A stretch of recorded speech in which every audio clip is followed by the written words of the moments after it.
कैसे हो एवरीवन। मैं उम्मीद करता हूँ सब अच्छे होंगे और मैं बहुत बहुत स्वागत करता हूँ आपके अपने परिवार आरजे एजुकेशन में। तो मैं फिर से जुड़ा हूँ आपके साथ आधुनिक भारत बंगाल के गवर्नर जनरल और बहुत ही इम्पोर्टेंट चैप्टर है। एक नए क्वेश्चन जरूर आता है इसमें से।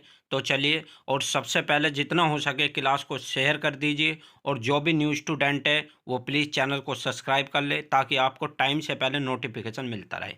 तो चलिए पहले क्वेश्चन के साथ चलते हैं। इसमें पहला क्वेश्चन कह रहा है कि पहला कह रहा है रॉबर्ट क्लाइव। किसके बारे में बात करेंगे? Robert Clive. रॉबर्ट क्लाइव के बारे में बात करेंगे। इसने बंगाल में द्विवेद शासन की इस व्यवस्था की, किसकी? द्विवेद शासन की व्यवस्था की, बहुत ही इंपॉर्टेंट है। द्विवेद शासन की स्थापना की जिसके तहत राजस्व वसूलने, सैनिक संरक्षण तथा विदेशी मामले कंपनी के अधीन थे, जबकि शासन चलाने वाले की जिम्मेदारी नवाबों के हाथ में थी। जो शासन चलाते थे वो किसके हाथों में थी? नवाबों के हाथ में थी। किसके? नवाबों के हाथ में थी, याद रखना। ठीक है।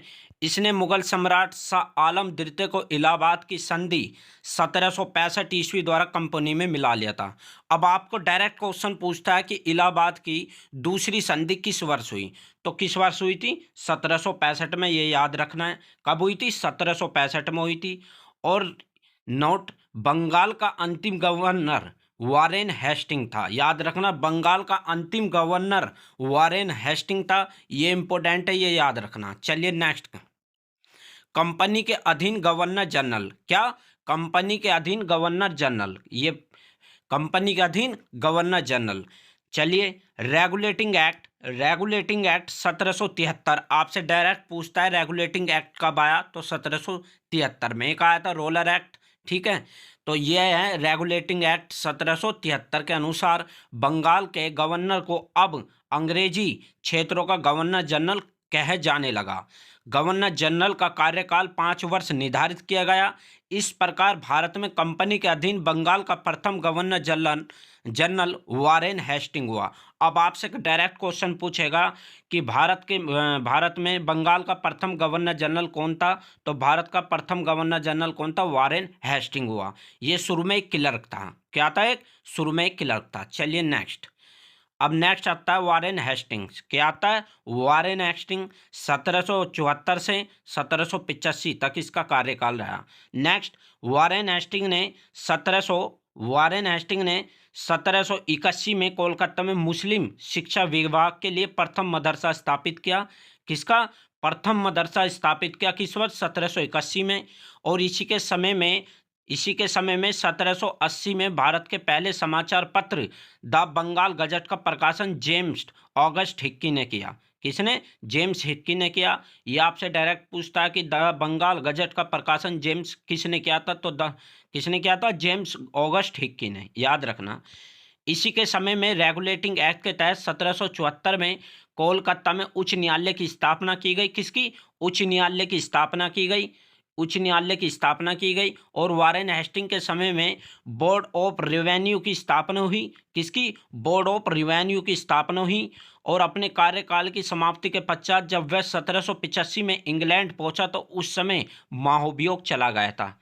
महाभियोग चलाया गया था, याद रखना। चलिए next. Lord Cornwallis, important. Lord Cornwallis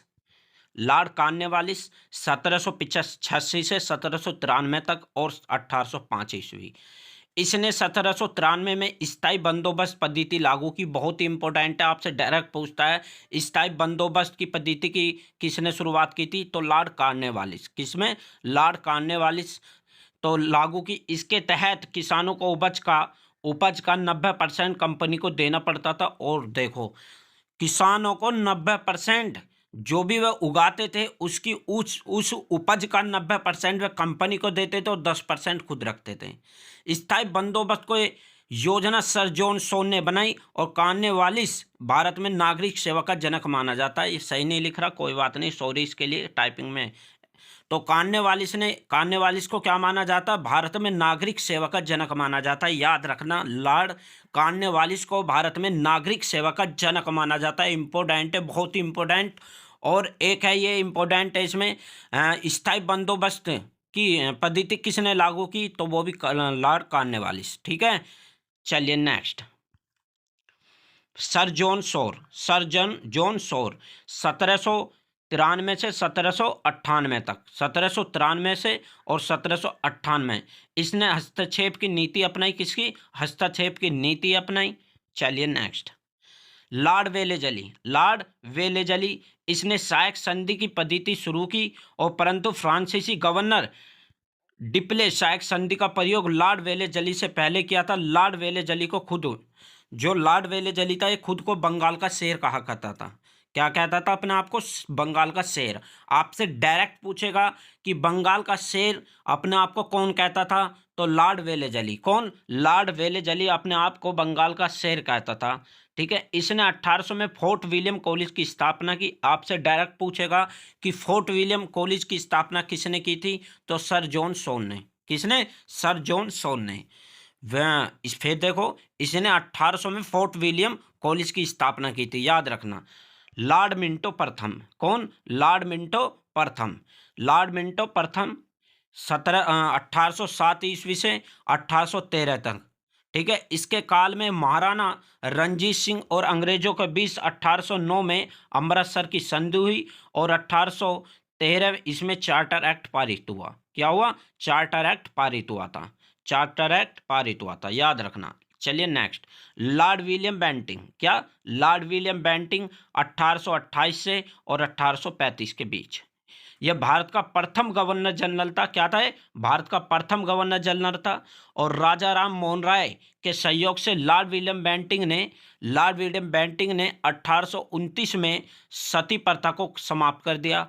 आपसे डायरेक्ट पूछता है कि सती प्रथा को किस वर्ष समाप्त किया गया था, तो सती प्रथा को 1829 में समाप्त कर दिया था। 1829 में समाप्त कर दिया था, सती प्रथा को समाप्त कर दिया था। और लॉर्ड विलियम बेंटिंग ने शिशु बालिका की हत्या पर रोक लगा दी थी।